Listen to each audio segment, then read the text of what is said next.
சொல்லுவோமா? சத்தத்தை பார்க்க தெரியலையே. அல்லேலூயா. நாம் ஆராதிக்கிற தேவன் உயிர் தெளிந்து விட்டார். ஆகவே நாம் சந்தோஷத்தோடும் மகிழ்ந்து களி கூற வேண்டும். கர்த்தருடைய பரிசுத்த நாமம் மகிமைப்படுவதாக. இந்த நாட்களில் கூட உங்கள் மத்தியில் கர்த்தருடைய வார்த்தையை பேசும்படியாகவும் ஆராதனையில் கலந்து கொள்ளும்படியாகவும் கர்த்தர் எனக்கு பாராட்டின மாபெரும் இரக்கத்துக்காகவும் கிருபைகளுக்காகவும் கர்த்தரை நான் நன்றியோடு ஸ்தோத்தரிக்கிறேன், நான் துதிக்கிறேன். அல்லேலூயா. தியானத்துக்காக ஒரு வசனத்தை நான் வாசிக்கலாம். மார்க் எழுதின சுவிசேஷம் 16ஆம் அதிகாரம் 3ஆம் வசனத்தை நாம் வாசிக்க கேட்கலாம். மார்க் எழுதின சுவிசேஷம் 16ஆம் அதிகாரம் 3ஆம் வசனத்தை வாசிக்க கேட்கலாம்.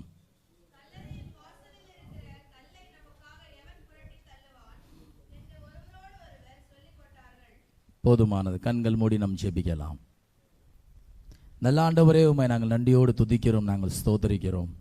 இந்த ஆசீர்வதிக்கப்பட்ட உயிர் தந்த காலை நேரத்தில் நாங்கள் ஒரு சிலரை கூடி உம்மை ஆராதிக்கும்படியாய் கடந்து வந்திருக்கிறோம் ஐயா. அப்பா, இந்த வார்த்தைக்காய் நன்றி செலுத்துகிறோம்.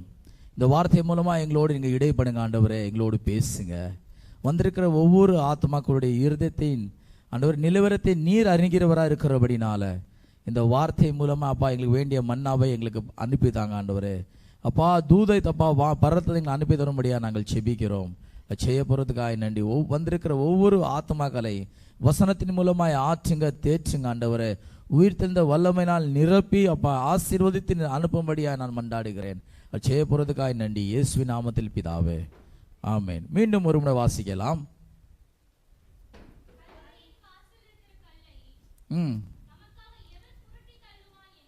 கல்லை யார் நமக்காக புரட்டு தள்ளுவார் என்று சொல்லி ஒருவருக்கு ஒருவர் சொல்லி கொண்டார்கள். போதுமானது. அருமையான கர்த்தருடைய பிள்ளைகளே, இங்கே நாம் பார்க்கிறோம், ஒரு சில சகோதரிகள் கல்லறை நோக்கி என்ன செய்கிறார்கள்? பிரயாணப்படுகிறார்கள்.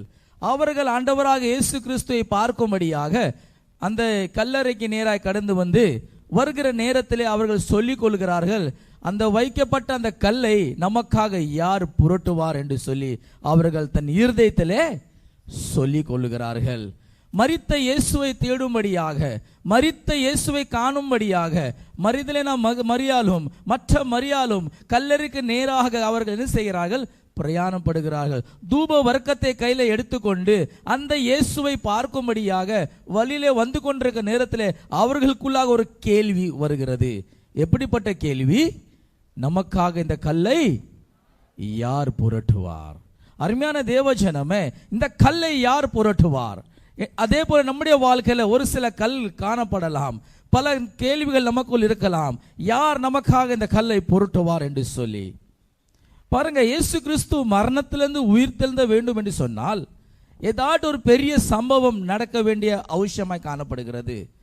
ஏன் என்று சொன்னால், இயேசு கிறிஸ்து இப்பொழுது அடக்கம் பண்ணப்பட்டிருக்கிறார். அவர் கல்ற தோட்டத்துக்குள்ளே இருக்கிறார். அவர் செயலற்ற நிலைமையில காணப்படுகிறார். ஆகவே அவர் உயிர் தெள்ளவில்லை. அவர் உயிரோடு வெளியே வர வேண்டும் என்று சொன்னால் கல் புரட்டப்பட வேண்டும். அருமையான தேவ ஜனமே, இந்த கல்லானது அது என்ன செய்கிறது சொன்னால், மனிதனுக்கும் தேவனுக்கும் இருக்கிற உறவை அது துண்டிக்கிறவராய் காணப்படுகிறது. அந்த உறவை, நமக்கும் சமுதாயத்துக்கும் இருக்கிற உறவை, ரிலேஷன்ஷிப்பை அது துண்டிக்கிற ஒரு காரியமாய் காணப்படுகிறது அந்த கல். அந்த கல் எப்படிப்பட்ட கல்லாய் காணப்படுகிறது? பெரிய கல்லாய் காணப்படுகிறது. வாசிங்க, மத்தேயு எழுதின சுவிசேஷம் 27ஆம் அதிகாரம் 60ஆம் வசனத்தை வாசிக்க கேட்கலாம். மத்தேயு எழுதின சுவிசேஷம்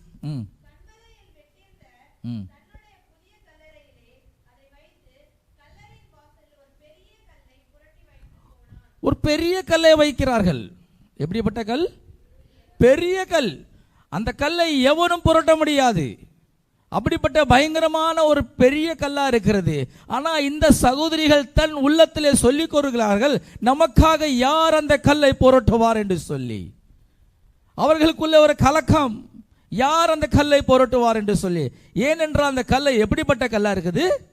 பெரிய கல்லா இருக்கிறது. எவனும் அசைக்க முடியாத ஒரு கல். அந்த மனிதன் இயேசுவை அடக்கம் பண்ண பிற்பாடு அந்த கல்லை வைத்து விட்டு அவன் கடந்து போய்விட்டான். அது மாத்திரமல்லாமல் சற்று நேரத்துக்கு பிற்பாடு என்ன செய்கிறார்கள், மிலிட்டரிக்காரங்கள் அங்கே வருகிறார்கள், போர் சேவர்கள் வருகிறார்கள். அவர்கள் வந்து அந்த கல்லை என்ன செய்கிறார்கள் சொல்லுங்க, அதை அவர்கள் சீல் பண்ணுகிறார்கள். அது முழுமையாக கவர் பண்ணி விடுகிறார்கள். வாசிங்க 66ஆம் வசனம். முத்திரை போட்டார்கள். போதுமானது. பாருங்க, அவர்கள் முத்திரை போட்டு விட்டார்கள். முழுமையாக ஒரு முத்திரை, அதில் யாரும் உள்ள போகாதபடிக்கு, சின்ன காத்து கூட உள்ள போகாதபடிக்கு அப்படிப்பட்ட முத்திரையை போட்டு விட்டார்கள். போர் சேவர்கள் அங்கே காவலுக்காக வைக்கப்பட்டார்கள். இப்படிப்பட்ட சூழ்நிலைகள் தான் அந்த சகோதரிகள் தன் உள்ளத்திலே சொல்லிக் கொள்கிறார்கள், எங்களுக்காக இந்த கல்லை யார் புரட்டுவார் என்று சொல்லி. அருமையான கர்த்தருடைய பிள்ளைகளே, நம்முடைய வாழ்க்கையில பலவிதமான கல்லுகள் காணப்படலாம். இந்த கால நேரத்தில் நீங்க நினைத்து கொண்டிருக்கலாம், ஐயோ என் வாழ்க்கையில பல தடைகள் இருக்கிறது, என் வாழ்க்கையில அற்புதம் இல்லையே, என் வாழ்க்கையில பலவிதமான கண்ணீர் மத்தியில் கடந்து போகிறேனே என்று சொல்லி, ஏன் என் ஜெபத்துக்கு பதில் வரவில்லை என்று சொல்லி, ஏன் என் வாழ்க்கையில அற்புதம் நடக்கவில்லை என்று சொல்லி கலங்கி கொண்டிருக்கலாம். ஆனால் கர்த்தர் சொல்லுகிறார், நான் கல்லை புரட்டுவேன் என்று சொல்லி. அவர்கள் தன் உள்ளத்தில் எண்ணிக்கொண்டிருக்கும் போதே எனக்காக கல்லை யார் புரட்டுவார் என்று சொல்லி வந்து கொண்டிருக்க நேரத்திலே, ஆனால் வந்து பார்க்கும்போது கல் புரக்கப்பட்டது, கல் திறக்கப்பட்டது. கல்லை தேவதூதரானவர் திறந்து விட்டார். ஹல்லேலூயா. ஒருவேளை இந்த காலை நேரத்தில் வீட்டு விட்டு நீ வருவதற்கு முன்பாக பல கேள்விகளோடு வந்திருக்கலாம். ஐயோ வாழ்க்கையில நிம்மதி இல்லையே, ஏன் என் வாழ்க்கையில கண்ணீர் என்று சொல்லி கலங்கி கொண்டிருக்கலாம். எல்லாவற்றும் காண்கிற கர்த்தர் நீ வருவதற்கு முன்பாகவே கர்த்தர் கல்லை புரட்டி விட்டார் என்பது சந்தேகமே இல்லை. ஹல்லேலூயா. கல் புரக்கப்பட்டது. கல்லை தேவதூதன் புரட்டி விட்டார். அவர்கள் சந்தோஷப்பட்டார்கள். கல்லானது நமக்கும் தேவனுக்கும் இருக்கிற உறவை துண்டிக்கிறவராக காணப்படுகிறது. இயேசு கிறிஸ்து அவர் தேவ மனிதன். இயேசு கிறிஸ்து வல்லமையான ஒரு மனுஷன். உயிரோடு நாட்களிலே அவர் தேவகுமாரனாய் இருந்தார், மனுஷகுமாரனாய் இருந்தார். அவர் ஒரு பயங்கரமான தீர்க்கதரிசியா இருந்தார். அநேகரை சொஸ்தமாக்கினார், அநேகரை மரித்தோரை உயிரோடு எழுப்பினார். அப்படிப்பட்ட ஆண்டவர் இப்பொழுது அவர் எப்படிப்பட்ட நிலைமையில இருக்கிறார்? செயலற்ற நிலைமையிலே கல்லறைக்குள்ளே இருக்கிறார். செயலற்ற நிலைமையில அவரால் எதுவும் செய்ய முடியவில்லை, அவரால் பேச முடியவில்லை, அவரால் பார்க்க முடியவில்லை. செயலற்ற நிலைமையில கிடக்கிற இயேசு கிறிஸ்து மனிதனுக்கு முன்பாக வந்து தரிசனம் கொடுக்க வேண்டும் என்று சொன்னால் அந்த கல் புரட்டப்பட வேண்டிய அவசியமா இருக்கிறது. எப்பொழுது வரை அந்த கல் புரட்டப்படாது, அப்பொழுது வரை இயேசு உயிர் தெள்ள மாட்டார். அல்லேலூயா. இஸ்ரவேல் நாட்களிலே சொல்லிக் கொண்டிருக்கலாம், இயேசு மரித்து விட்டார் என்று சொல்லி பலவிதமான செய்திகள் 3 நாட்களாய் இஸ்ரவேல் நாட்டிலே சுத்தி கொண்டிருந்திருக்கலாம். எப்பொழுது கல் புரட்டப்பட்டது, அப்பொழுது இயேசு உயிரோடு எழுந்தார்.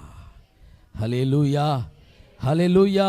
இந்த காலை நேரத்தில் உயிர் தெழுந்த வல்லமை கர்த்தர் நம்மத்தில் அனுப்பி தர வல்லவரா இருக்கிறார். அதுக்காக கல்லையை கர்த்தர் புரட்ட விரும்புகிறார். இன்னைக்கு நமக்கு தேவனுக்கு இருக்கிற உறவு எப்படி இருக்கிறது? கல் ஊழில காணப்படுகிறதா? நமக்கும் குடும்பத்துக்கும் இருக்கிற ஐக்கியம் எப்படி இருக்கிறது? நமக்கும் சமுதாயத்துக்கு இருக்கிற ஒரு ஐக்கியம் எப்படி இருக்கிறது? துண்டிக்கப்பட்ட நிலைமையில காணப்படுகிறதா? அப்படி என்று சொன்னால் ஒரு கல் காணப்படுகிறது. அல்லேலூயா. இங்க நான் பார்க்கிறோம், கல் புரக்கப்பட்டது. கல்லை என்ன செஞ்சாங்க தேவதூதர்கள்? அவர்கள் அதை புரட்டினார்கள். அவர்கள் புரட்டினார்கள். யாராலும் புரட்டப்படாத கூடாத ஒரு காரியத்தை தேவதூதர்கள் என்ன செய்கிறார்கள்? அந்த கல்லை புரட்டினார்கள் என்று சொல்லி நாம் பார்க்கிறோம்.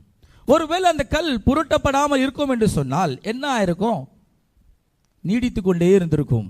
1 நாளாயிருக்கும், 2 நாளாயிருக்கும், 3 நாளாயிருக்கும். இயேசு மரித்தவராகவே இருந்திருப்பார். ஆனால் எப்பொழுது கல் புரட்டப்பட்டதோ அப்பொழுது இயேசு உயிரோடு வெளியே வந்தார். ஹல்லேலூயா. அந்த கல் ஒருவேளை புரட்டப்படாமல் இருந்திருக்கும் என்று சொன்னால் உயிர் தெழுந்தார் என்று சொல்கிற வார்த்தையே வந்திருக்காது. அப்படித்தானே? சொல்லுங்க. அந்த கல் புரட்டப்படாமல் இருந்திருக்கும் என்று சொன்னால் இயேசு உயிர் தெழுந்தார் என்று சொன்ன வார்த்தையே வந்திருக்காது. ஆகவே அந்த கல் புரட்டப்பட்டபடினால இயேசு உயிரோடு எழுந்தார். ஒருவேளை வேதம் சொல்லுகிறது அவர் உயிரோடு எழுந்திருக்காவிட்டால் நாங்கள் பிரசங்கிக்கிற பிரசங்கம் விருதா, உங்களுடைய விசுவாசமும் வாசிங்க 1 கொரிந்தியர் 15:14.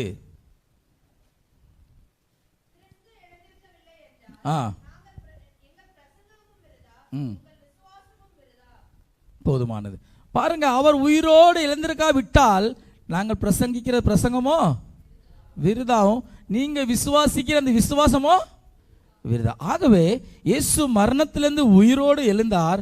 அதற்கு முன்பாக அந்த கல் புரட்டப்பட்டது. அந்த கல்லை கர்த்தர் நீக்கினார். தேவதூதன் முதலாவதாக அந்த கல்லை நீக்கினார். இயேசு உயிரோடு எழும்பதற்கு முன்பாக நடந்த சம்பவம், அந்த கல்லை அவர் புரட்டினார். பாருங்க, இந்த சகோதரிகள் என்ன செய்கிறார்கள்? அவர்கள் தூப வர்க்கத்தை எடுத்துக்கொண்டு அந்த மரித்த இயேசுவை காணும்படியாக கல்லறைக்கு நேராக கடந்து வருகிறார்கள். அங்க நாம் வருகிற நேரத்தில் பார்க்கிறார்கள், கல் திறக்கப்பட்டிருக்கிறது. வாசிங்க 28ஆம் அதிகாரம் மத்தேயு 2ஆம் வசனம்.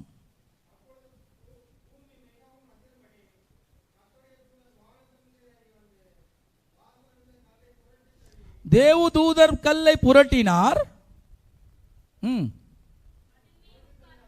அதன் மேல் உட்கார்ந்தார். பாருங்க, இவர்கள் வருகிறார்கள். சகோதரிகள் தூப வர்க்கத்தை எடுத்துக்கொண்டு, ஐயோ இயேசுவை நன்றாக நாம் என்ன செய்வோம், அந்த எண்ணெயினால தூப வர்க்கத்தினாலே நாம் என்ன செய்வோம், அவ இயேசு மேல போட்டுக்கொண்டு இயேசுவை என்ன செய்வோம், அந்த சரீரம் கெடாமல் இருப்பதற்காக நாம் பாதுகாக்கலாம் என்று சொல்லி அந்த நோக்கத்தோடு மரித்த போன இயேசுவை காணும்படியாக வருகிறார்கள். ஆனால் அவர்களுக்கு கேள்வி, யார் கல்லை புரட்டுவார்? வந்து பார்க்கும்போது அந்த கல் திறக்கப்பட்டிருக்கிறது. அதற்கு மேல தேவதூதர் உட்கார்ந்து கொண்டிருக்கிறார். அல்லேலூயா. அப்படி என்று சொன்னால் முதலாவதாக நம்முடைய வாழ்க்கையில் இருக்கிற கல்லை புரட்டுவது யார்? தேவதூதர்கள். யார் புரட்டுவா? தேவதூதர்கள். பாருங்க, அவர்கள் வருகிறார்கள், வந்து பார்க்கிற கல் திறக்கப்பட்டிருக்கிறது. உள்ள போகிறார்கள். அங்க யார் இல்ல? இயேசு இல்லை. இயேசு இல்லை என்று சொன்னால் அவர்களுக்கு ஒரு கலக்கம். ஐயோ இயேசு இல்லையே, எங்க போய்விட்டார் என்று சொல்லி அவர்களுக்கு ஒரு திகில், ஒரு பயம் வந்து விட்டது. கலக்கம், கண்ணீரோடு வெளியே வருகிறார்கள். வெளியே வரும்போது அவர்கள் யாரை பார்க்கிறார்கள்? அவர்கள் தோட்டக்காரரை பார்க்கிறார்கள். யாரை பார்க்கிறாங்க? ஒரு தோட்டக்காரரை பார்க்கிறார்கள். தோட்டக்காரரை பார்த்து கேட்கிறார்கள், ஐயா எங்க இயேசுவை நீங்க எடுத்துக்கொண்டீர்களா? எங்க இயேசுவை நீங்க பார்த்தீங்களா என்று சொல்லி அவர்கள் தோட்டக்காரரிடத்தில் கேட்கிறார்கள். அதுக்கு தோட்டக்காரர் என்ன சொல்கிறார்? அவர் அமைதியா இருந்து சற்று நேரத்துக்கு சொல்லுகிறார், மரியாளே. என்ன சொல்கிறார்? மரியாளே. ஆனால் மரியாதைக்கு முன்பாக இருக்கிறாள். அவ காண முடியவில்லை. இதுதான் இயேசு, உயிர் தெழுந்த இயேசு இவர்தான் என்று சொல்லி அவரால் அறிந்து கொள்ள முடியவில்லை, அவரால் புரிந்து கொள்ள முடியவில்லை. ஆனால் அவன் நினைக்கிறார், ஐயோ இந்த சத்தத்தை நான் எங்கேயோ கேட்ட மாதிரி இருக்கிறது, இந்த குரலை எனக்கு பழக்கமான குரலா இருக்கிறது, ஆனால் ரூபமோ மாறி இருக்கிறது என்று சொல்லி அவள் சற்று சிந்தித்தாள். ஆனாலும் அவள் தெரிந்து கொண்டாள், இது என் ஆண்டவர் தான் என்று சொல்லி ரபோனி என்று சொல்லி அவள் சத்தமிட்ட போது, அவள் இயேசுக்கு நேராக போடும்போது இயேசு சொன்னார், என்னை தொடாதே. அல்லேலூயா. உயிர் தெழுந்த இயேசுடைய சாயல் மாறுகிறது. உயிர் தெழுந்த இயேசு இப்பொழுது தோட்டக்காரரை மாறுகிறார். யாரை மாறிவிட்டார் இயேசு? தோட்டக்காரர். தோட்டம் என்று சொன்னால் சபையை காட்டுகிறது. அவர் என்னைக்கு சபை தன் உயிரை சபைக்காக கொடுத்தாரோ அன்னைக்கு இயேசு கிறிஸ்து நமக்காக ஒரு தோட்டக்காரராய் மாறிவிட்டார். ஹல்லேலூயா, ஹல்லேலூயா. அந்த தோட்டக்காரருடைய வேலை என்ன வேலை என்று சொன்னால், அதை நிலத்தை பண்படுத்தவும், தோட்டத்தை காக்கவும், தண்ணீர் நீர்ப்பாய்ச்சல் போடவும், அதை என்ன நன்றாக எதிர்பார்ப்பார். கனி வருமோ, கனி தருமோ என்று சொல்லி அவர் எதிர்பார்க்கிற ஒரு தோட்டக்காரராய் இருக்கிறார்கள். ஏன்னா அத்தி மரத்தை பார்க்கும்படியா எஜமானன் ஒரு நாள் வருகிறார். அத்தி மரத்தில் என்ன இல்லை? கனி இல்லை. அப்போ தோட்டக்காரர் என்ன சொல்லுகிறார்? எஜமானனே, ஒன்று ஒரு வருஷம் இருக்கட்டும், நான் இதை பண்படுத்துகிறேன், இதை நான் பாதுகாக்கிறேன், எப்படியாட்டு கனி தரும் என்று சொல்லி அவர் பரிந்து பேசுகிறார். தோட்டக்காரருடைய வேலை என்ன? வேதம் தெளிவாச்சு வாசிங்க. ஏசாயா 27ஆம் அதிகாரம் 3ஆம் வசனம்.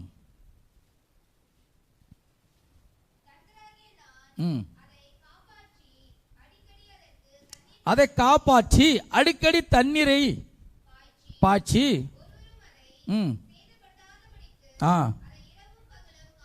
இரவும் பகலும் அதை காத்து கொள்வேன். இதுதான் தோட்டக்காரோட வேலையாய் காணப்படுகிறது. அருமையான தேவச்சனமே, முதலாவதாக உயிர்த்தெழுந்த இயேசு எப்படியே மாறுகிறார்? தோட்டக்காரராய் மாறுகிறார். புரட்டப்பட்ட கல், தேவதூதரால் புரட்டப்பட்ட அந்த கல்லானது அது புரட்டப்பட்டபடினால இயேசு உயிர்த்தெழுந்தார். உயிர்த்தெழுந்த இயேசு தோட்டக்காரராய் மாறுகிறார். அவர் என்ன செய்கிறார்? மாறின பிற்பாடு அவர் பலவீனத்தின் ஆவிகள் அவரை தாக்காதபடிக்கு அவர் பாதுகாத்து கொண்டார். அல்லேலூயா. இந்த நாட்களிலே உயிர்த்தெழுந்த இந்த நாட்களிலே நாமும் உயிர்த்தெழுந்த நாட்கள் நாம் கல் புரட்டப்படும் என்று சொன்னால் நம் வாழ்க்கையில் முதலாவதாக எப்படி இருக்க வேண்டும் சொன்னால், பிசாசின் தாக்குதல் நம்மைக்கு இருக்கக்கூடாது. பிசாசின் ஆவிகள், பலவீனத்தின் ஆவிகள் நம்மை தாக்காமல் நாம் பாதுகாத்து கொள்ள வேண்டும். அல்லேலூயா, அல்லேலூயா. தேவதூதன் கல்லை புரட்டினான். முதலாவதாக யார் நமக்காக கல்லை புரட்டுவார் என்று சொல்லி கேள்வி கேட்டார்கள். முதலாவது யார் புரட்டினார்? தேவதூதர் புரட்டினார். இரண்டாவதாக வாசிங்க, யோவான் சுவிசேஷம் 11ஆம் அதிகாரம் 38ஆம் வசனத்தை வாசிக்க கேட்கலாம்.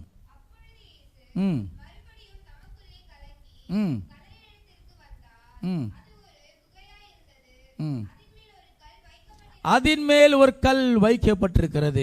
இது எந்த இடத்தை காட்டுகிறது என்று சொன்னால், நம் அனைவருக்கும் நன்றாக தெரிந்த ஒரு காரியம்தான். லாசர் மரித்து அவர் அடக்கம் பண்ணப்பட்டு விட்டார். இயேசு கிறிஸ்து உயிர்ந்த நாட்களிலே அவர் ஒரு கல்லறைக்கு நேராக பிரயாணம் படுகிறார். அது யாருடைய கல்லறை? லாசருடைய கல்லறை. லாசர் ஒரு வாலிபனா இருந்த அந்த லாசர் அவர் என்ன செய்கிறான்? வியாதிப்படுகிறான். வியாதிப்பட்டு தன் சரீரம் ஒடுக்கப்படுகிறது. வியாதித்தினால் அவன் சரீரம் மெலிந்து போகிறது. வியாதினால சரீரத்தினால் அவன் பலவிதமான நிந்தைகள், அவமானங்கள் அவன் சரீரத்தில் பலவீனங்கள் தாக்கி கொண்டிருக்கிறது. கடைசியாக லாசர் மரித்து போனான். மரித்து போன லாசரை அவர்கள் என்ன செஞ்சாங்க? அடக்கம் செய்தார்கள். அந்த செய்தி கேட்ட உடனே இயேசு கல்லறைக்கு நேராக பிரயாணம் பட்டு அந்த கல்லறைக்கு நேராக வந்து அவர் கலங்கி அவர் என்ன செய்ய பார்க்கிறார், எப்படி இருக்கிறது சொல்லி. அப்போ அதுக்கு முன்பாக என்ன இருக்கிறது? கல்லறைக்கு முன்பாக ஒரு கல் வைக்கப்பட்டிருக்கிறது. பாருங்க, லாசர் உள்ள இருக்கிறான், இயேசு வெளியே இருக்கிறாரு. ரெண்டுத்துக்கும் உடல் என்ன காணப்படுகிறது? ஏற்கனவே நான் சொன்னேன், கல் என்னது? அது ஒரு ரிலேஷன்ஷிப் என்ன பண்ணுகிறது? துண்டிக்கிறவராக காணப்படுகிறது. பாருங்க, இயேசுடைய வார்த்தையை லாசரால் கேட்க முடியாது. அவன் இயேசுவை பார்க்க முடியாது. அவன் தேவனுடைய பிரசன்னத்தை உணர முடியாது. ஏனென்றால் ஆண்டவராக இயேசு கிறிஸ்துக்கும் லாசருக்கு உடல் என்ன இருக்கிறது? சொல்லுங்க, கல் காணப்படுகிறது. அப்ப இயேசு அந்த கல்லறைக்கு முன்பாக நின்று கொண்டு என்ன சொல்லுகிறார் தெரியுமா? வாசிங்க 39ஆம் வசனம். இயேசு என்ன சொல்லுவார்? கல்லை, முதலாவது கல்லை புரட்டினது யார்? தேவதூதன். இரண்டாவது ஆண்டவராக இயேசு கிறிஸ்து சொல்லுகிறார், இயேசு புரட்டவில்லை, அவன் நம்மை பார்த்து சொல்லுகிறார், அந்த கல்லை எடுத்து போடுங்கள் என்று சொல்லி அந்த அவர்கள் என்ன செஞ்சார்கள்? அந்த கல்லை எடுத்தார்கள். வாசிங்க 41ஆம் வசனம்.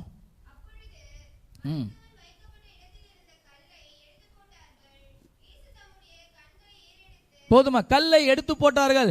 ஆண்டவராக இயேசு கிறிஸ்து இப்போது அற்புதம் செய்ய வேண்டும் என்று சொன்னால், ஒரு அதிசயமான காரியங்கள் செய்ய வேண்டும் என்று சொன்னால், இங்க லாசருக்கும் இயேசுக்கும் முன்பாக ஊடலில் இருக்கிற அந்த கல்லை நாம் எடுக்க வேண்டும். அதே போல் நம்முடைய வாழ்க்கையில் இருக்கிற கல்லை நாம் தான் எடுக்க வேண்டும்.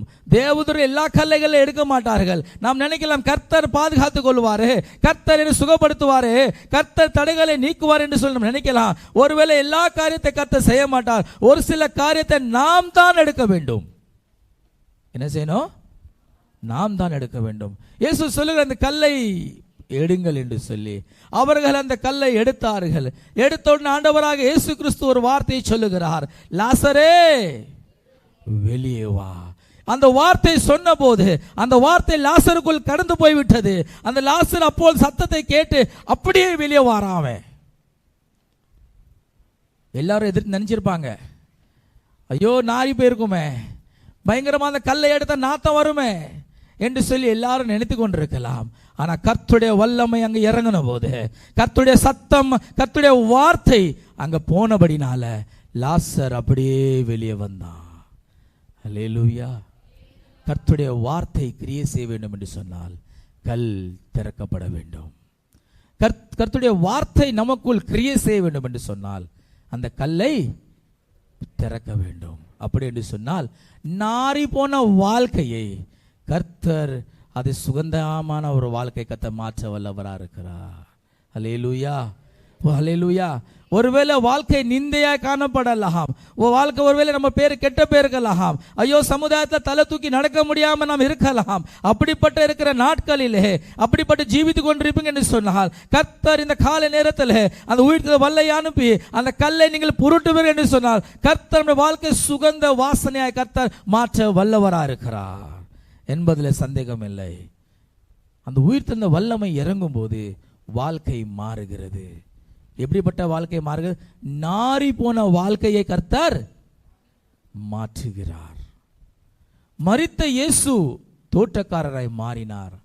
இங்கரும் பார்க்கிறோம், நாறி போன வாழ்க்கை லாசருடைய வாழ்க்கையை கர்த்தர் ஆசீர்வாதமாய் மாற்றினார். அல்லேலூயா, ஹல்லேலூயா. மூன்றாவதாக ஆதியாகமம் 29ஆம் அதிகாரத்தில் ஒரு சம்பவம் எழுதப்பட்டிருக்கிறது. அங்க யாக்கோபு என்ற மனிதன் ஒரு கிணத்து பக்கத்தில் நின்று கொண்டிருக்கிறான். அந்த கிணத்து பக்கத்தில் என்ன செய்கிறார்கள்? மாலை நேரத்தில் அநேகர் அவர் என்ன சொல்லுவாங்க, ஷெப்பர்ட்ஸ், ஆடு மேய்க்கிறவங்க, மேய்ப்பர்கள் என்ன செய்வார்கள்? அந்த இடத்துல மாலை நேரத்தில் வருகிறார்கள்.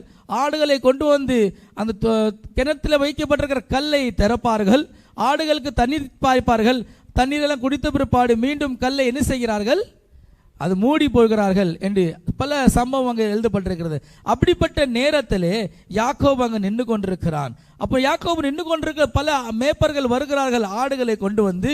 அவர்கள் சொல்லுகிறார் தண்ணீர். அப்போ யாக்கோபு சொல்லுகிறான், சரி நீங்க எல்லாம் வந்துட்டீங்களே, அப்ப என்ன செய்யலாம்? தண்ணீரை நாம் பாய்க்கலாமே, கல்லை எடுப்போம் என்று சொன்னார். அப்போ மேய்ப்பர் சொல்லுகிறார்கள், இல்லை எல்லாரும் வரட்டும் என்று சொல்லி அவர்கள் சொல்லுகிறார்கள். அப்போ யாக்கோபு சொல்லுகிறான், யாக்கோபு பார்க்கிறான் தூரத்தில் தன் தாயாரிய சகோதரன் லாபான் வருகிறான், ராகேல் வருகிறான். அதை பார்த்தவுடனே அவன் கிணத்துக்குள்ள குதித்து கல்லை புரட்டி விட்டான். அல்லேலூயா, அல்லேலூயா. வாசிங்க 29ஆம் அதிகாரம் 2ஆம் வசனம்.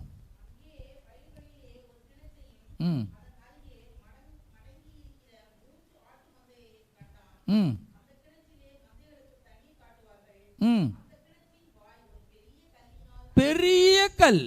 இது எப்படிப்பட்ட கல்? இதோ பெரிய கல். அப்போ இந்த கல் ஆனது பாதுகாப்புக்காக வைக்கப்பட்ட ஒரு கல். ஆனால் மேய்ப்பர்கள் அங்க வருகிறார்கள். அப்போ மேய்ப்பர்கள் என்ன செய்கிறார்கள்? கல்லை புரட்டுகிறார்கள். கல்லை புரட்டுகிறார்கள்.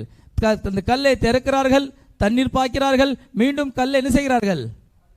வைக்கிறார்கள். இப்படிப்பட்ட சம்பவம். இதுக்கு அர்த்தம் என்னன்னு சொன்னால், மேய்ப்பர் என்று சொன்னால் கர்த்தருடைய ஊழியக்காரங்களை காட்டுகிறது.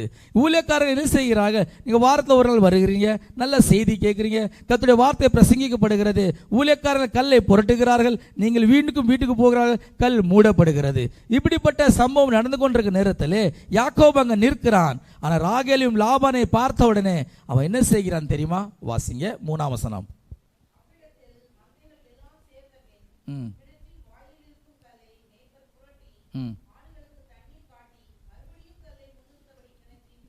10ஆம் வசனம் வாசிங்க.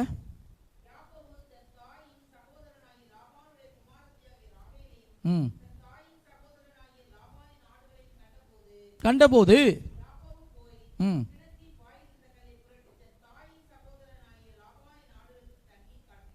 போதும். இங்க நான் பார்க்கிறோம், லாபான் என்ன செய்கிறான்? அவன் தன்னுடைய மாமன் லாபானை பார்த்த உடனே, ராகேலை பார்த்த உடனே அவனை கல்லை என்ன செய்கிறான்? யாக்கோபு நல்ல ஒரு மேய்ப்பன் பாருங்க, அவன் நன்றாக ஆடு மேய்க்கிற ஒரு அனுபவம் அவனுக்கு உண்டு. அவன் நல்ல ஒரு மேய்ப்பனா இருக்கிறான். அவன் மற்ற மேய்ப்பன் வருவதற்கு முன்பாகவே, ஆனால் அவன் ராகேலை பார்த்த உடனே, லாபானை பார்த்த உடனே அவன் தானே கல்லை புரட்டுகிறான். அருமையான கர்த்தருடைய பிள்ளைகளே, நம் தேவ சமூகத்துக்கு வரும்போது ஊழியக்காரங்கள் மூலமாய் கர்த்தர் வாழ்க்கையில் இருக்கிற கல்லை கர்த்தர் புரட்டுகிறார். அல்லேலூயா. முதலாவது கர்த்தருடைய தூதன் கல்லை புரட்டுகிறார். இரண்டாவது நாம் கல்லை புரட்ட வேண்டும். மூணாவதாக ஊழியக்காரங்கள் கல்லை புரட்டுகிறார்கள். ஊழியக்காரங்களுக்கு என்று சொல்லி கர்த்தர் சில என்ன வைத்த சுதந்திரத்தை வைத்திருக்கிறார். ஒரு சுதந்திரம் ஊழியக்காரங்களுக்காக கர்த்தர் வைத்திருக்கிறார். வாசிங்க ஏசாயா தீர்க்கதரிசன புத்தகம் 44ஆம் அதிகாரம் 26ஆம் வசனம். நான் என் ஊழியக்காரரின் வார்த்தையை நிலைப்படுத்தி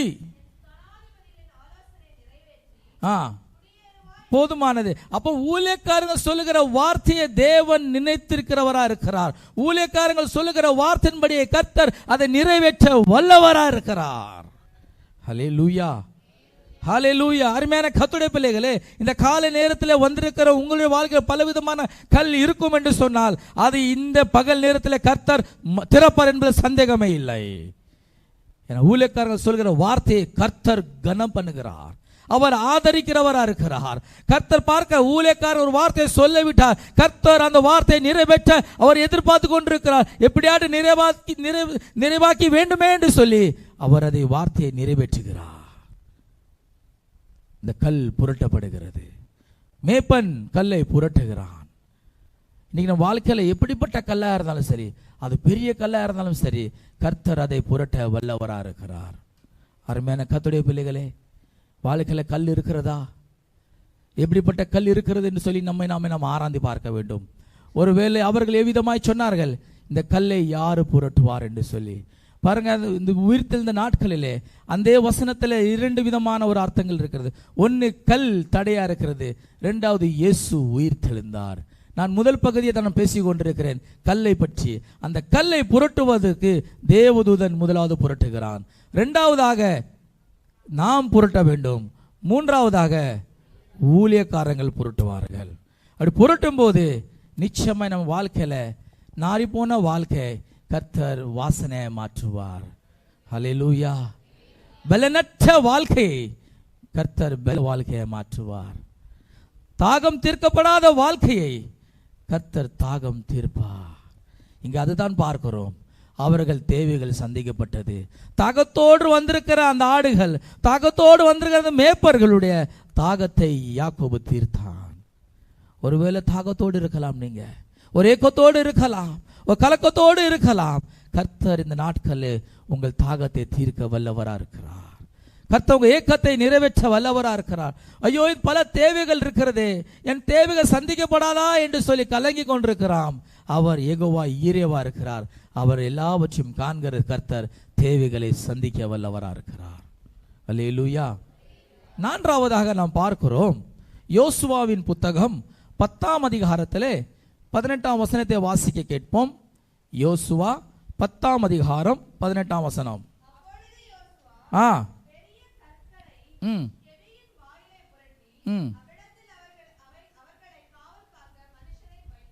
போதும். இங்க நாம் பார்க்கிறோம், 5 ராஜாக்களை அவர்கள் தேடுகிறார்கள். பல நாட்களாக இந்த 5 ராஜாக்களை தேடும்படியாக அவர்கள் ஊர் ஊரா, கிராம கிராம, மலைகள், குண்டுகளில் அழிகிறார்கள். ஆனால் அப்படிப்பட்ட நேரத்தில் அந்த 5 ராஜாக்கள் என்ன செய்கிறார்கள்? குகைக்குள்ளே ஒளித்து விட்டார்கள். அந்த செய்தியை அவர்கள் பார்க்கிறார்கள். பார்த்த உடனே போர்ச்சவர்கள் என்ன செய்கிறார்கள்? யோசுவாவிற்கு சொல்லுகிறார்கள், யோசுவாவே, அந்த 5 ராஜாக்கள் இப்ப எங்க இருக்கிறாங்க? கெபில இருக்கிறாங்க. அவர் ஒளித்து கொண்டார்கள் என்று சொல்லும் போது யோசுவா சொல்லுகிறான், ஒரு கல்லை அதில் வை என்று சொல்லுகிறார். என்ன சொல்லுங்க யோசுவா? அந்த கல்லை அங்க வை என்று சொல்லுகிறார். அப்ப அந்த கல் வைத்த பிற்பாடு யோசுவா வருகிறான். யோசுவா வந்து அந்த கல்லை புரட்டுகிறான். அந்த கல்லை புரட்ட பிற்பாடு அந்த 5 ராஜாக்களை வெளியே எடுத்துக்கொண்டு என்ன சொல்லுகிறான் தெரியுமா? அவன் கர்த்தருடைய நாமத்தினாலே அவர்களை கொண்டு போட்டான் என்று சொல்லி நாம் பார்க்க முடியும். என்ன செய்கிறான்? கொண்டு போடுகிறான். அந்த கல்லை புரட்டின பிற்பாடு அந்த ராஜாக்களை அவன் கொல்லுகிறான். எத்தனை ராஜாக்கள்? 5 ராஜாக்கள். 5 என்று சொன்னால் அது 5 புலங்களை காட்டுகிறது. 5 புலம் என்னன்னு சொல்லுங்க, சொல்லுங்க. மை, வாய், கண், காது, மூக்கு. அடுத்தன. அப்போ இந்த 5 புலங்களை காட்டுகிறது. இந்த காலை நேரத்தில் இந்த 5 புலங்களை நாம் என்ன செய்யணுமா? அதை கொண்டு போட வேண்டும். என்ன செய்யணும்? கொண்டு போட வேண்டும். அந்த கல் புரட்டுனா அப்போ அதை என்ன செய்யணும்? சாகணும். இந்த மை, இந்த பாடி என்ன செய்யணும்? சாகணும். இப்போ நான் பிரசங்கத்துக்கு முன்னே இருக்கிறேன். இந்த சரீரம் என்ன சொல்லும் தெரியுமா?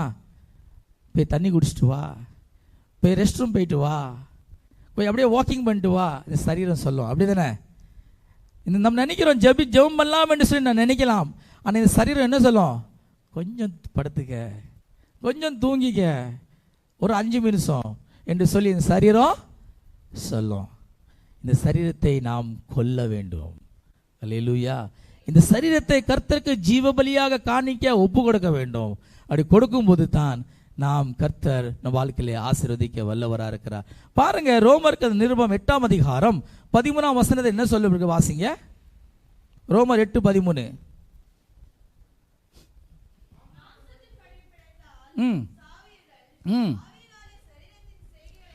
சரீரத்தின் செய்களை நீங்கள் அழித்தால் பிழைப்பீர்கள்.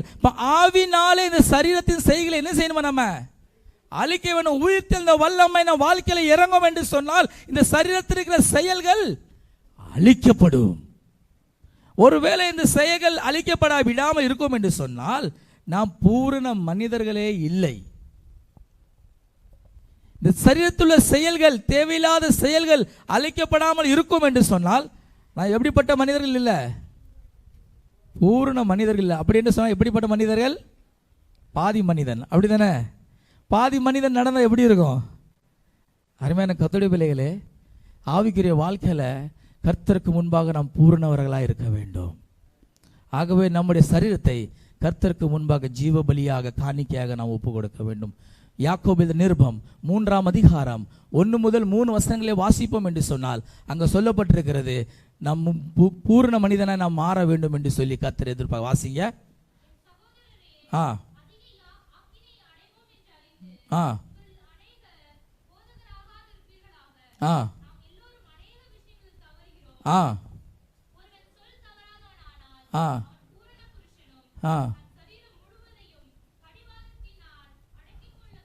பாருங்க, பூர்ண புருஷராய் அவன் மாற மாட்டானா. எப்பொழுது நம் சரீரத்தை நாம் அடுக்குகிறோமோ, எப்பொழுது நம் சரீரத்தை நாம் கண்ட்ரோல் படுத்துகிறோமோ, எப்பொழுது நம் சரீரத்தை நாம் கர்த்தருக்கு முன்பாக காணிக்க நாம் செலுத்துகிறோமோ, அப்பொழுது தான் நாம் பூர்ண புருஷனாய் கர்த்தர் மாற்ற விரும்புகிறார்.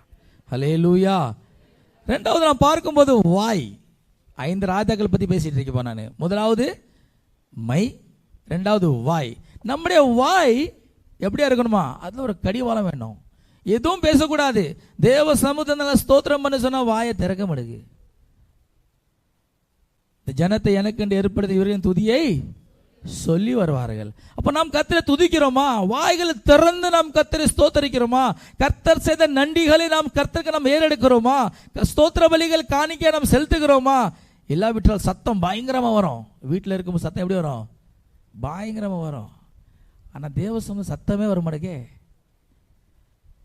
அப்ப இந்த உயிர்த்தெழுந்த நாட்களில் நம்முடைய வாயில ஒரு கண்ட்ரோலை கர்த்தர் எதிர்பார்க்கிறார். முதலாவது சரீரத்தை நாம் காணிக்க செலுத்த வேண்டும். இரண்டாவது வாயை நாம் காணிக்க செலுத்த வேண்டும். மூன்றாவது கண். இந்த கண்ணும் பயங்கரமான பொல்லாப்பான காரியங்களை பார்க்குகிறது. இதை நாம் என்ன செய்யணும்? கண்ட்ரோலில் இருக்கணும். இன்னைக்கு எல்லாத்தையும் மொபைல் வந்து விட்டது. மொபைலில் பார்த்தா என்ன பார்க்குறாங்க? ரீல்ஸ் பார்த்துட்டே இருக்கிறாங்க. அப்படி தானே? எப்போ பார்த்தாலும் மொபைல் என்ன இருக்கு? ரீல்ஸ் பார்க்குறாங்க வாலிபர்கள். ஆனால் அருமையான கர்த்தருடைய பிள்ளைகளை பார்க்க வேண்டிய காரியத்தை பார்க்கணும், பார்க்கக்கூடாத காரியத்தை பார்க்கக்கூடாது. நான்காவது மூக்கு. இந்த மூக்கு இருக்கே, இது பயங்கரமான ஒரு மோப்பம் பிடிக்கிற மூக்கு. நல்ல ஸ்மெல் வரும் தெரியுமா?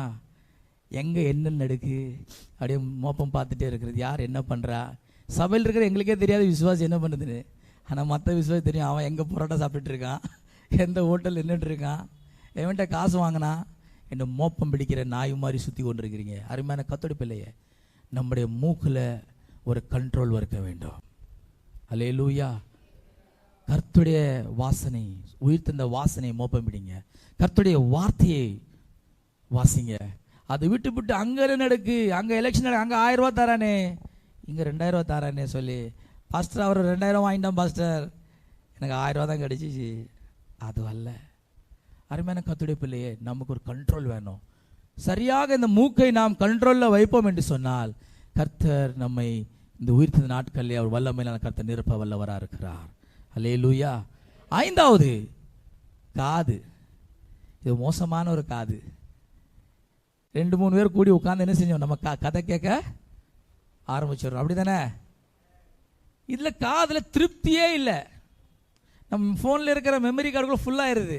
ஆனால் காது என்ன ஆகுது? அவமடுக்கு ஃபுல்லாக அவமடுக்கு கேட்டுகிட்டே இருக்கு. தேவையில்லாத வார்த்தை கதைகள் கேட்டுக்கொண்டிருக்கிறோம். ஆனால் கர்த்தருடைய வார்த்தை கேட்கிறோமா? கர்த்தருடைய சத்தத்தை நாம் கேட்கிறோமா? கர்த்தருடைய பிரசங்கம் நம்ம பேசுகிறோம், வார்த்தை செய்தி கேட்கும் போதே தூக்கம் வருது. அல்லேலூயா. இப்போ இந்த வார்த்தையை நாம் கவனிக்க வேண்டும், கர்த்தருடைய சத்தத்தை நாம் கேட்க வேண்டும். அப்படிப்பட்ட அனுபவங்கள் நமக்கு இருக்க வேண்டும். இந்த யோசுவா அந்த 5 ராஜாக்களை என்ன செய்கிறான்? அவன் கொண்டு போடுகிறான்.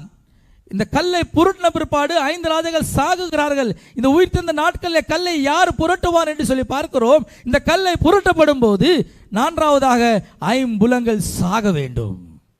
அல்லேலூயா. பாருங்க, வாசிங்க வசனத்தை. யோசுவா 10ஆம் அதிகாரம் 17ஆம் வசனம் வாசிங்க. யோசுவா 10:17.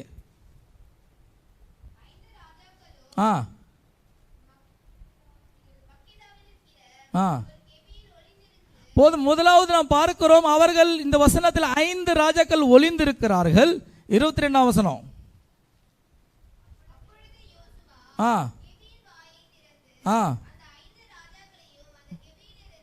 அவன் கொண்டு வர சொல்லுகிற வெளியே கொண்டு வரப்பட்டார்கள்.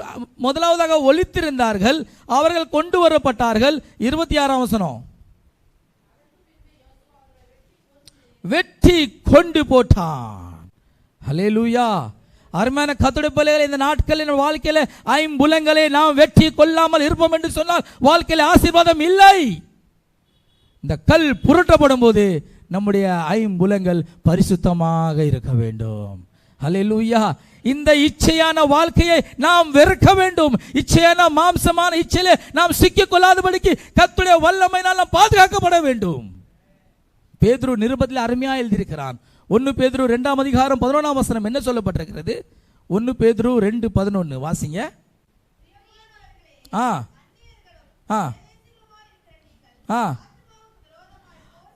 ஆத்துமாக்கு விரோதமாக போர் செய்கிற மாம்ச இச்சைகளை விட்டு விலகி, போதுமானது, விலக வேண்டும். மாம்சமான இச்சையை விட்டு நம்ம என்ன செய்யணுமா?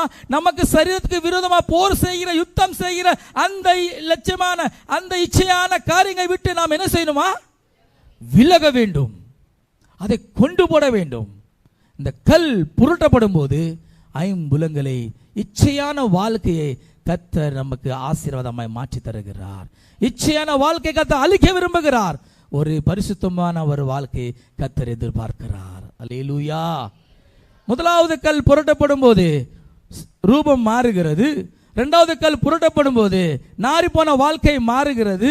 3வது கல் புரட்டப்படும் போது தேவைகள் சந்திக்கப்படுகிறது. 4வது கல் புரட்டப்படும் போது பரிசுத்தமான ஒரு வாழ்க்கையை கர்த்தர் தருகிறார். அல்லேலூயா. 5வதாக வாசிங்க. தீர்க்கதரிசி என்ன சொல்லுகிறார்? புலம்பலின் புஸ்தகம் 3ஆம் அதிகாரம் 53ஆம் வசனம்.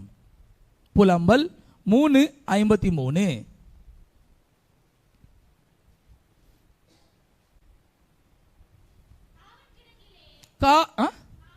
காவல் கிடங்களிலே என் பிராணனை ஒடுக்கி என் மீது கல்லை வைத்தார்கள். இங்க யார் சொல்லுகிறார்? ஒரு தீர்க்கதரிசி சொல்லுகிறார். தீர்க்கதரிசி எரேமியா சொல்லுகிறார், என் மீது கல்லை வைத்து விட்டார்கள். இது வரைக்கும் நாம் பார்த்தோம், கல் வைக்கப்பட்டது என்று சொல்லி பார்த்தோம். ஆனா இப்போது கல் எங்க இருக்கு? சொல்லுங்க. மேலே இருக்கு. நம்ம மேலே பிசாசு என்ன செஞ்சிட்டான்? கல் வச்சிட்டான், ஒடுக்க ஆரம்பிட்டான். அங்க தீர்க்கதரிசியால ஊழியம் செய்ய முடியல. தீர்க்கதரிசி கர்த்தருடைய வார்த்தையை பிரசங்கிக்க முடியவில்லை. அவன் கிடங்கிலே கிடக்கிறான். பிசாசான முடங்கி போட ஊழியம் செய்ய விடாதபடிக்கு பிசாசு பல தடைகளை கொண்டு வந்து நம்மளை படைக்கிற போட்டுக் கொள்ளுகிறான். தடைகள் கொண்டு வருகிறான் ஊழியத்தில்.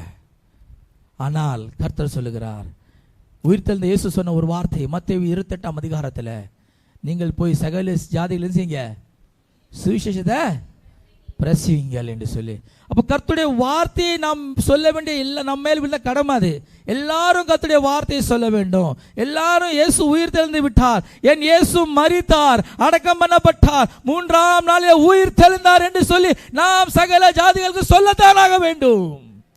ஏனென்றால் அவர் நம்மை ரட்சித்தார், அவர் என்னை உயர்த்தினார், அவர் என்னை பாதுகாத்தார், அவர் என்னை சுகம் தந்தார். அதை நான் மற்றவர்கள் சொல்லித்தான் ஆக வேண்டும். ஆனால் அதை சொல்லக்கூடாதபடிக்கு பிசாசானவன் நம் மேல் என்ன வைக்கிறான்?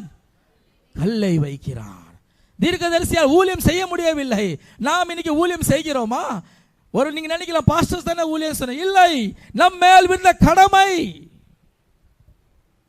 நாம் ஊழியம் செய்கிறோமா? ஏதாகிலும் ஒரு ஊழியம் செய்கிறோமா? நம்ம ஜெப வீட்டில் ஏகப்பட்ட ட்ராக்ஸ் இருக்கிறது. எப்பமாடு ட்ராக்ஸ் கொடுக்கிற ஊழியம் செய்கிறீர்களா? எப்பமாடு தேசத்துக்காகவும் சபைக்காகவும் சமுதாயத்துக்காக ஊழியத்துக்காக உபவாசித்து ஜெபிக்கிறீர்களா?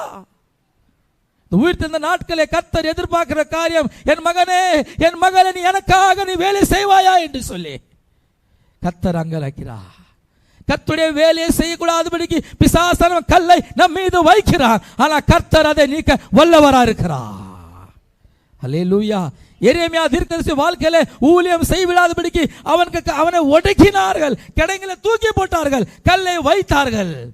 அப்போ ராஜாட்ட போய் சொல்றாங்க, ராஜாவே அவனை வெளியே எடுத்து விடும், இல்ல செத்து போயிருவான், அவன் ஆகாரம் இல்லாமல் இருக்கிறான், அவன் செத்து போயிருவான் என்று சொல்லுகிறார்கள். ராஜா என்ன செய்கிறான் தெரியுமா? வாசிங்க 57 58 வசனங்கள். புலம்பல் 3ஆம் அதிகாரத்தில்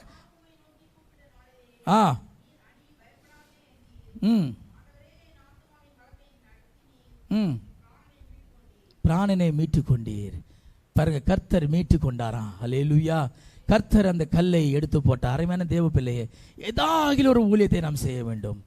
அது சபையில் சேர் போடுற ஊழியமோ, சண்டே ஸ்கூல் எடுக்கிற ஊழியமோ, இல்லாவிட்டால் ஜெபிக்கிற ஊழியமோ, இல்லாவிட்டால் ட்ராக்ஸ் கொடுக்கிற ஊழியமோ, ஏதாகிலும் ஒரு ஊழியத்தை நாம் செய்வோம் என்று சொன்னால் கர்த்தர் புரட்ட வல்லவராக இருக்கிறார். இந்த உயிர்த்த நாட்களே காலை நேரத்தில் நம்மை ஒப்பு கொடுக்க வேண்டும். ஆண்டவரே, நான் என் வாழ்க்கையில கல்லை மாற்றி எடுங்கப்பா, என் கல்லை எடுத்து போடுவேன், ஊழியக்காரர்களின் கல்லை எடுக்க வேண்டும் ஆண்டவரே, என் ஐம்புலங்களை நான் பரிசுத்தமாய் பாதுகாத்துக் கொள்வேன், உமக்காக நான் சேவை செய்வேன் என்று சொல்லி நாம் எத்தனை பேர் இன்னைக்கு தீர்மானம் எடுக்க போகிறோம்?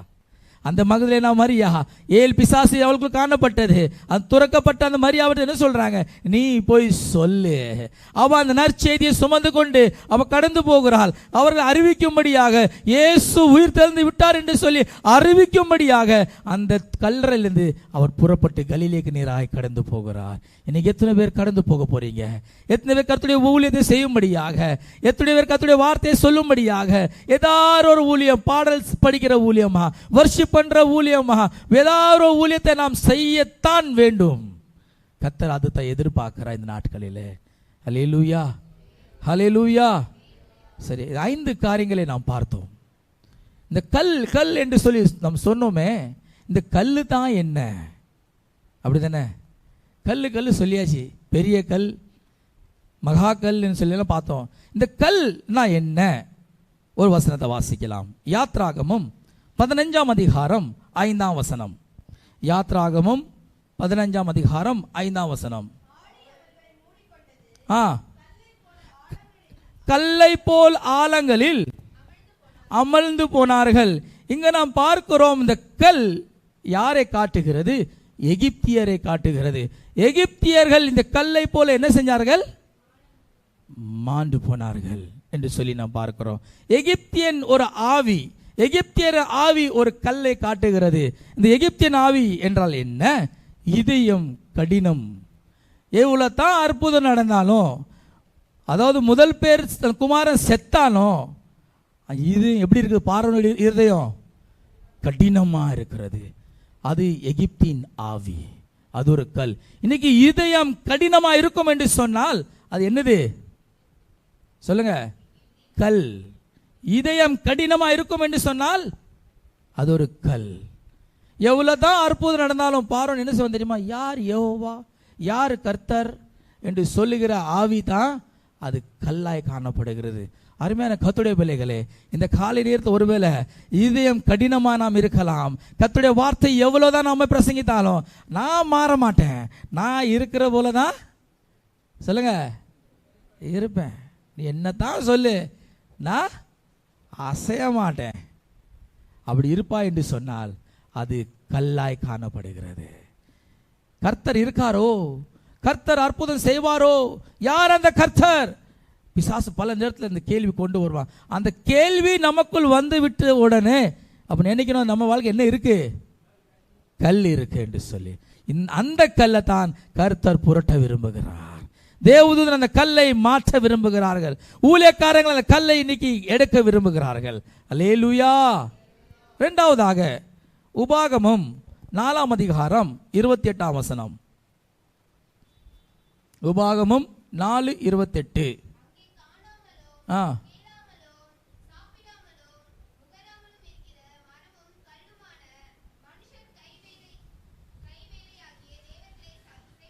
அப்படி என்று சொன்னா அந்நிய தேவர்கள் ஒரு கல்லா இருக்கிறார்கள். அந்நிய தேவர்கள் ஒரு கல்லா இருக்கிறார்கள். மூன்றாவது 1 சாமுவேல் 25ஆம் அதிகாரம் 37ஆம் வசனம். 1 சாமுவேல் 20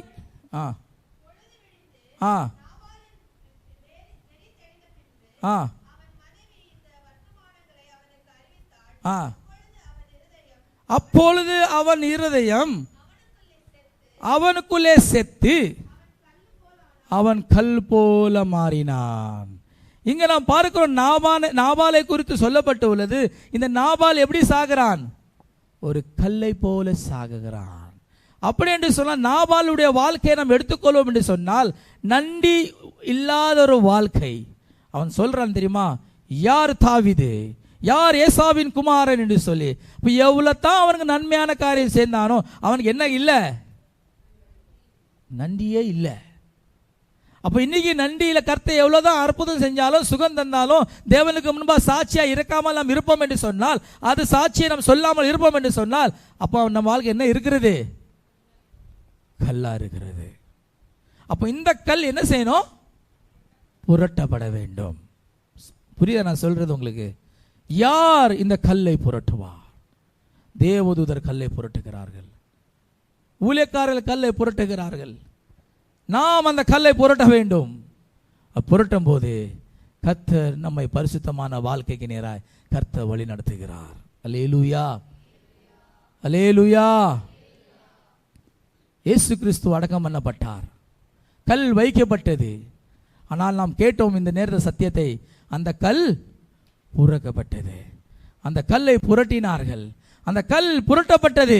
புரட்டப்பட்ட உடனே அது என்ன ஆயிடுச்சு, இயேசு உயிரோடு எழுந்தார். அல்லேலூயா. பாருங்க, கல் புரட்டப்பட்ட உடனே இயேசு உயிரோடு எழுந்தார். இன்று காலை நேரத்தில் உயிர் தெழுந்த ஒரு வாழ்க்கையை நாம் வாழ வேண்டும். எப்படிப்பட்ட வாழ்க்கை வாழணும், உயிர் தெழுந்த வாழ்க்கை நாம் வாழ வேண்டும். பாருங்க, 2 விதமான உயிர் தெழுந்தல். கவனமாக கவனிங்க. எத்தனை உயிர் தெழுதல்? 2 விதமான ஒரு உயிர்த்தெழுதலை நான் சொல்லுகிறேன், உங்களுக்கு புரியும் என்று சொல்லி நான் விசுவாசிக்கிறேன். முதலாவதாக, பாவத்துக்கும் அக்கிரமத்துக்கும் மரித்து கிடந்த நம்மை தேவன் என்ன செஞ்சாரா, அவர் உயிர்ப்பித்தார். உயிரோடு இருக்க நாட்களிலே அந்த உயிர்த்தெழுந்த வல்லமையினால் அந்த நாம ஜீவிக்க வேண்டும். இரண்டாவதாக, நாம் மரிப்போம் என்று சொன்னால் நாம் தேவன் வரும்போது முதல் பலனாய் நாம் உயிர்ந்தோடு எழுந்திருக்க வேண்டும். அல்லேலூயா. இந்த 2 விதமான உயிர்த்தெழுதலை குறித்து சுருக்கமாக நான் சொல்லி நான் ஜெபத்துக்கு நேராக கடந்து போகிறேன். ஒரு வசனத்தை வாசிக்கலாம். எபேசியர்கள் நிருபம் 2ஆம் அதிகாரம் 1ஆம் வசனம் வாசிங்க.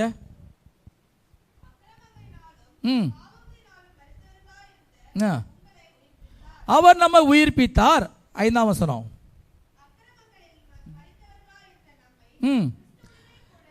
அக்கிரமத்தில் மரித்து கிடந்த நம்மை கிறிஸ்துவோடு அவர் என்ன செஞ்சாரா, உயிரோடு எழுப்பினார்.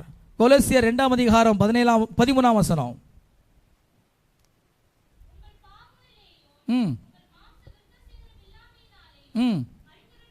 நாம் பாவம் செய்கிறபடினால நாம் மரித்தவர்களை காணப்பட்டோம். கர்த்தர் என்ன செய்ய, அவரோடு கர்த்தர் நம்ம என்ன செய்ய, உயிரோடு எழுப்புகிறார். அவர் மன்னித்தீர், கர்த்தர் நம்ம உயிரோடு எழுப்புகிறார் என்று சொல்லி நாம் இங்க பார்க்கிறோம். யோவான் 6ஆம் அதிகாரம் 63ஆம் வசனத்தில் பார்க்கிறோம், அந்த கர்த்தருடைய ஆவி நம்மை உயிர்ப்பிக்கிறவராய் காணப்படுகிறது. அந்த ஆவி நமக்கு ஜீவன் தருகிறவராய் காணப்படுகிறது. வாசிங்க. ஆவி உயிர்ப்பிக்கிறது, மாம்சம் ஒன்றுக்கும் உதவாது.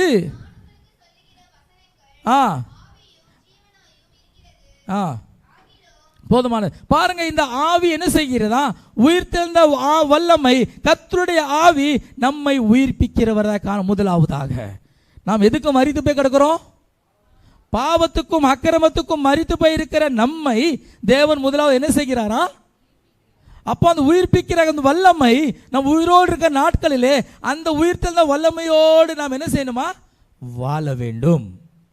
அப்படித்தானே? புரியுது நான் சொல்றது உங்களுக்கு? இப்போ உயிர்த்தெழுந்த வல்லமை முதலாவதாக நம் உயிரோடு இருக்க இந்த சரீரத்தில் நாம் வாழும்போது அந்த உயிர்த்தெழுந்த அனுபவத்திற்குள் நாம் கடந்து வர வேண்டும். ஏனென்றால் கர்த்தருடைய ஆவி நம்மை உயிர்ப்பிக்கிறதா. வாசிங்க ரோமர் 8:11.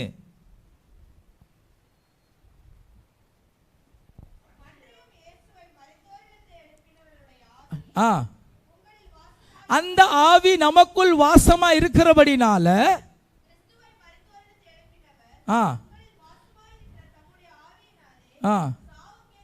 சாவுக்கு ஏதுவான இந்த சரீரத்தை அவர் உயிர்ப்பிக்கிறவரா இருக்கிறார். அருமையான கர்த்தருடைய பிள்ளைகளே, இந்த காலையில் உயிர்த்தெழுந்த இயேசுவை நாம் ஆராதிக்கும்படியாக கடந்து வந்திருக்கிற நீங்களும் நானும் இந்த உயிர்த்தெழுந்த வல்லமையை அனுபவித்து தான் ஆக வேண்டும்.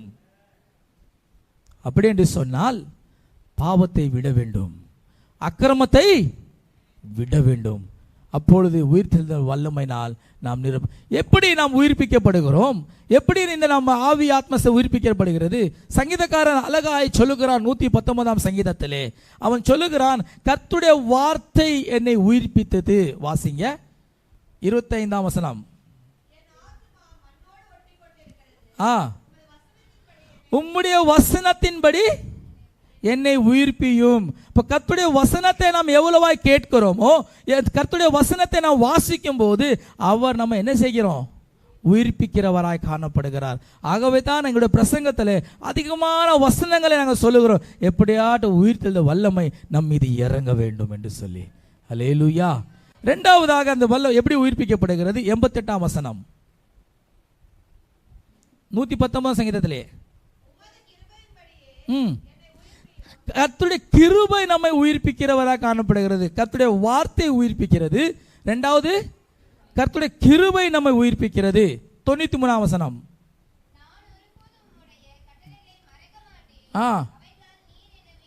கர்த்தருடைய கட்டளைகள் நம்ம என்ன செய்கிறது?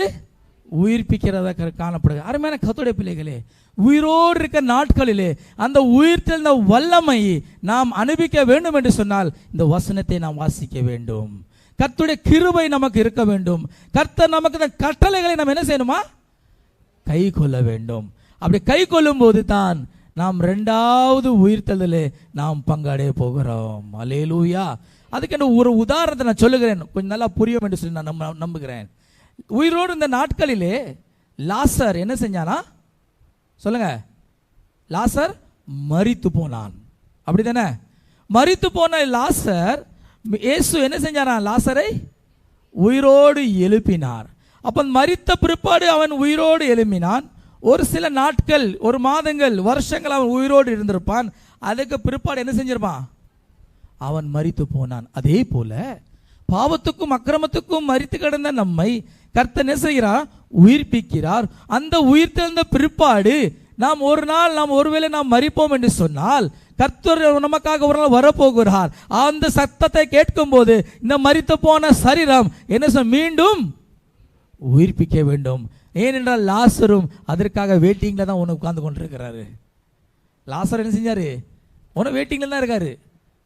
அப்போ இரண்டாவது உயிர்த்தெழுதலை நாம் பங்கு பெற வேண்டும் என்று சொன்னால் இங்க பூலோகத்திலே அந்த உயிர்த்தெழுந்த வல்லமையை நாம் அனுபவிக்க வேண்டும்.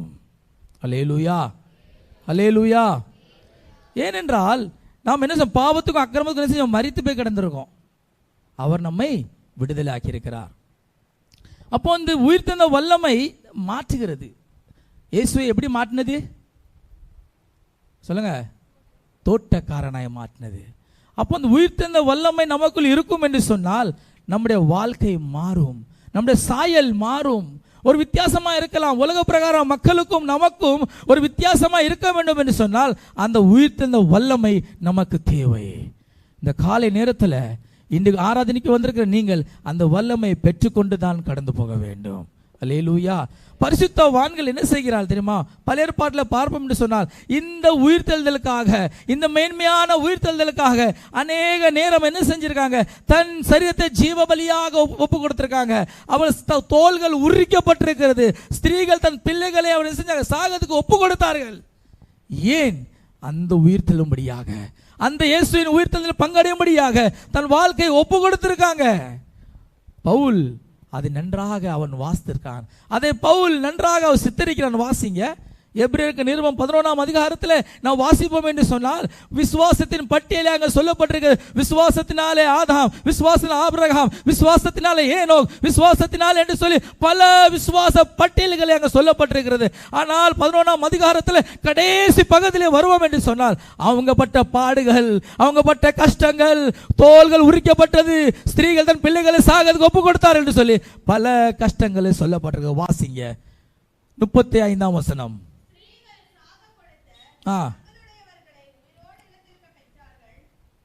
36ஆம் வசனம்.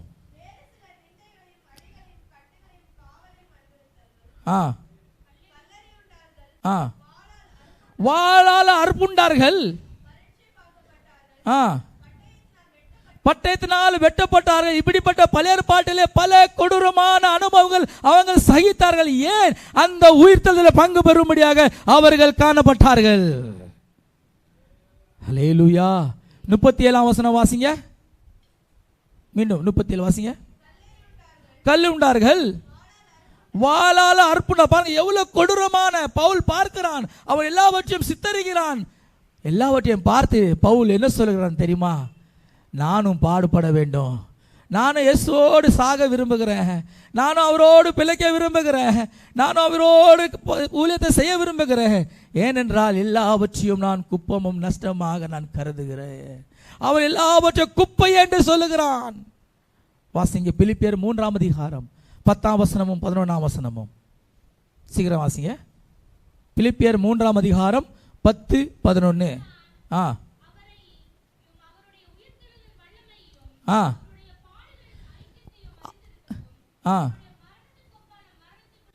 உம்முடைய மரணத்துக்கு ஒப்பாக மரணத்துக்குள்ளாகி எப்படியாகிலும் நான் மரித்தோலிருந்து உயிரோடு எழும்பதற்காக நான் தகுதியா இருக்கும்படி அவருக்காக எல்லாவற்றையும் நஷ்டம் என்றும் குப்பையாக நான் எண்ணுகிறேன். ஹல்லேலூயா. பவுல் சொல்லுகிறான், நான் அவரோடு உயிரோடு எழும்பும்படியாக, நான் மரித்த பிற்பாடு உயிரோடு எழும்பும்படியாக எல்லாவற்றையும் நான் நஷ்டமும் குப்பையாக எண்ணுகிறேன். இன்னைக்கு நாம் எப்படி எண்ணுகிறோம்? ஏனென்றால் மணவாளன் வருகிறார். இதோ இயேசு சீக்கிரமா வருகிறார். அவரை சந்திக்கும்படியா நீ ஆயத்தப்படு. உயிர்த்தெழுந்த இயேசு சொன்னார், நான் மீண்டும் வருவேன் என்று சொல்லி. அவர் வருகிறவரா இருக்கிறார். இயேசு வரும்போது நாம் உயிரோடு எழும்ப வேண்டும் என்று சொன்னால், இந்த பூலோகத்தில் வாழ்ந்து கொண்டிருக்கிற நாம் அந்த உயிர்த்தெழுந்த வல்லமையை நாம் அனுபவிக்க வேண்டும்.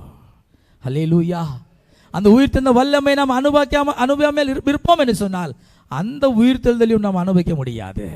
ஏன்னா இந்த உலகத்திலே நாம் அந்த வல்லமையை அனுபவி செய்யாமல் இருப்போம் என்று சொன்னால், இயேசு கிறிஸ்து வரும்போது அந்த உயிர்த்தெழுதலையும் நாம் பங்கு பெறுவோமா என்று கேள்வி நமக்குள் நாம் கேட்க வேண்டும்.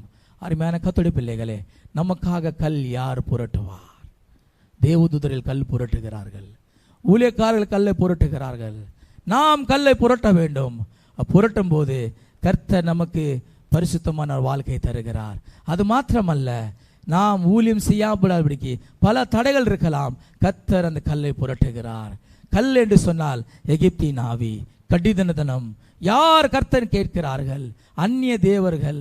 அது மாத்திரமல்ல, அந்த கல் என்று சொன்னால் நன்றி இல்லாத ஒரு வாழ்க்கையை காட்டுகிறது. அருமையான கர்த்தருடைய பிள்ளைகளே, அப்படிப்பட்ட கல்லை கர்த்தர் இந்த காலை நேரத்தில் கர்த்தர் புரட்ட விரும்புகிறார். புரட்டப்பட்ட பிற்பாடு இயேசு உயிரோடு எழுந்தார். அந்த உயிர்த்தெழுந்த வல்லமையை நாம் அனுபவிக்க வேண்டும். அந்த உயிர்த்தெழுந்த வல்லமையை நாம் பெற்றுக்கொள்ள வேண்டும். அப்படி பெற்றுக்கொண்டாதான் இயேசு வரும்போது இந்த சரீரம் மரிக்கும் என்று சொன்னால் அது உயிரோடு எழுந்திருக்கும். நாம் யாவரும் எழுந்து நிற்கலாமா? யாவரும் எழுந்து நிற்கலாம். அந்த உயிர்த்தெழுந்த வல்லமையை நாம் பெறும்படியாக, அந்த உயிர்த்தெழுந்த வல்லமை பெற்றுக்கொள்ளும்படியாக, ஆண்டவரே நீ வரப்போறீங்கப்பா. இதோ மணவாளன் வருகிறார். உன் தேவனை சந்திக்க ஆயத்தப்படு. நாம் ஆயத்தம் பட வேண்டும் என்று சொன்னால் இப்போலோகத்தில் உயிர்த்தெழுந்த வல்லமையை நாம் அனுபவிக்க வேண்டும். எல்லாரும் வாய்களை திறந்து கர்த்தரை ஸ்தோத்திரம் பண்ணுவோமா? எல்லாரும் ஸ்தோத்திரம் பண்ணுங்க பார்க்கும். ஆண்டவரே, அந்த உயிர்த்த வல்லமை எனக்கு தாங்கப்பா. அப்பா, உயிர்த்த வல்லமை தாங்கப்பா. எனக்கு என் வாழ்க்கையில் காணப்படுற கல்லை புரட்டுங்கப்பா. எல்லாரும் வாயில் சொல்லுவோமா? கர்த்தர் புரட்ட விரும்புகிறார்.